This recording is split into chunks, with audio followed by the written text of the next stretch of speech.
Bonjour, bonjour, bienvenue à toutes et à tous sur Cocotte TV. Aujourd'hui, nouvelle vidéo de présentation et on vous parle de carte graphique avec la RX 5600 XT par Asus dans sa version ROG Strix Gaming avec 6 Go de mémoire à l'intérieur. On est donc sur une puce AMD avec un PCB maison, un système de refroidissement maison et bien sûr un peu de RGB ici et là. Une carte graphique qui est proposée à plus de 400 €, donc c'est un certain tarif.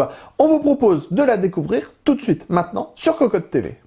Nous voilà donc, car on peut le dire, devant cette énorme Asus RX 5600 XT ROG Strix. La carte, elle est juste colossale, vous le voyez rien que dans mes mains. Faut savoir qu'elle fait quand même 30,3 cm de longueur, elle fait 130 mm, donc 13 cm de hauteur et elle fait 54 mm de largeur. On le voit, la carte est clairement sur une utilisation de plus de 2 slots, on est quasiment sur 3 slots.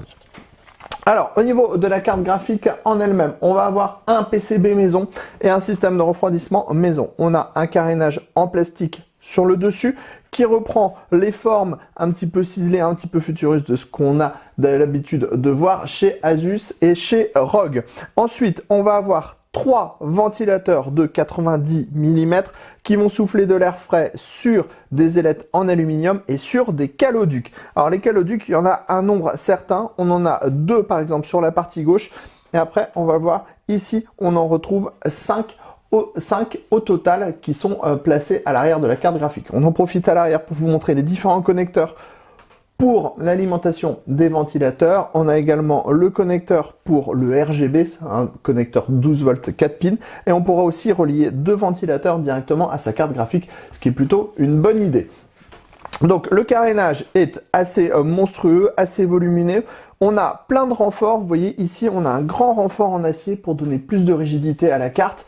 Et bien sûr on a aussi plus de rigidité grâce à cette partie arrière, à cette backplate qui est siglée Asus Strix avec le logo ROG sur l'arrière. On a bien sûr du RGB sur ce logo là. On a différentes ouvertures pour pouvoir atteindre les points d'accès et les vis qui vont sur le système de refroidissement. On a un petit bouton ici qui permet d'allumer et d'éteindre les diodes, donc c'est très pratique puisqu'on a juste besoin d'appuyer dessus et ça fonctionne. Enfin ici, on a le connecteur PCI Express qu'on va relier à la carte mère. Ensuite, sur la partie avant, on a les différents connecteurs pour pouvoir relier votre carte graphique à votre écran.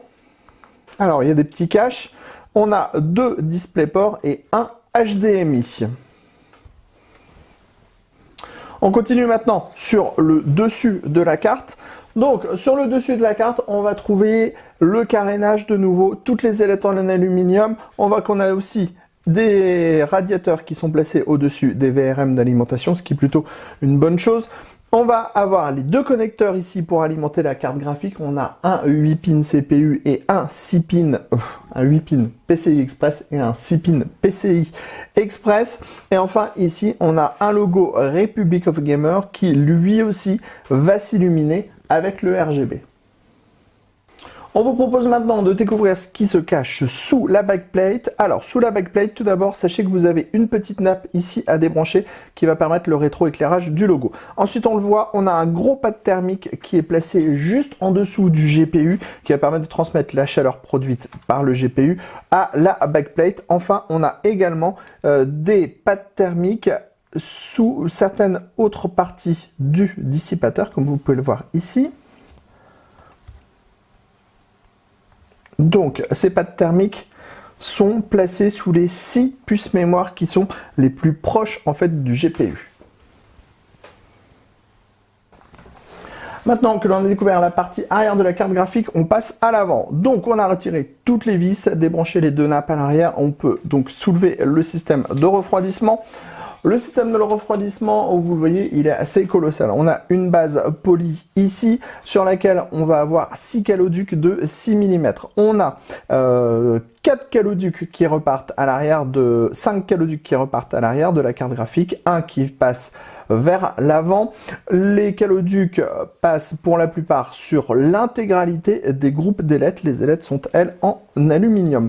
Ensuite, on va avoir ici un radiateur spécifique pour les phases d'alimentation de la carte graphique. On a 11 phases d'alimentation, comme on va vous le montrer un peu plus bas. Et bien sûr, le tout est refroidi par les 3 ventilateurs de 90 mm, en sachant que la carte graphique propose une fonction fan stop. Ça veut dire que quand vous ne tirez pas sur la carte graphique, vous avez la possibilité d'avoir un fonctionnement en mode 0 dBA.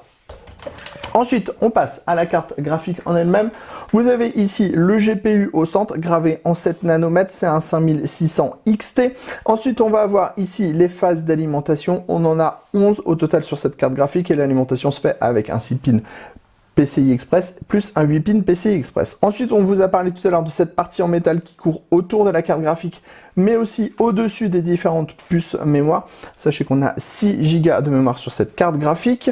Sachez que cette plaque est en aluminium et elle va donc permettre de dissiper la chaleur de la carte des différentes barrettes mémoire.